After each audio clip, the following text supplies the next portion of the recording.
तब पर्वत दाई है कथे का तोर जटा माँ विराजेगा भोला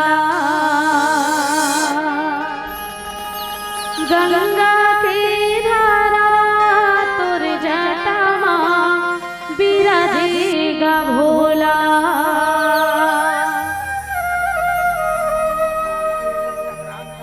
बोलिए राजा रामचंद्र की जय हो। बोलिए शंकर भगवान की जय हो। तोर जटा माँ विराजेगा भोला गंगा की धारा तोर जटा माँ विराजेगा भोला गंगा की धारा तोर जटा माँ विराजेगा भोला गंगा की धारा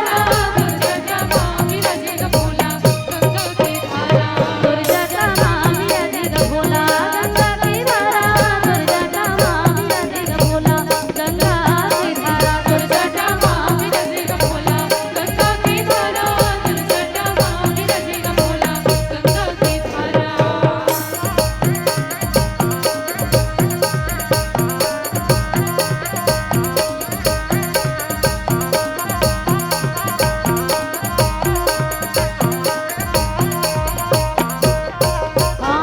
तोर माथे माँ विराजेगा भोला दूधे की चंदा तोर माथे माँ विराजेगा भोला दूधे की चंदा तोर माथे माँ विराजेगा भोला दूधे की चंदा तोर माथे माँ विराजेगा भोला दूधे की चंदा।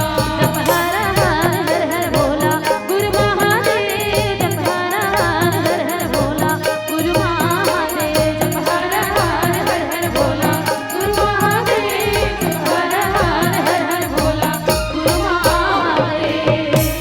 बोले शंकर भगवान की जय हो। बोले भगीरथी गंगा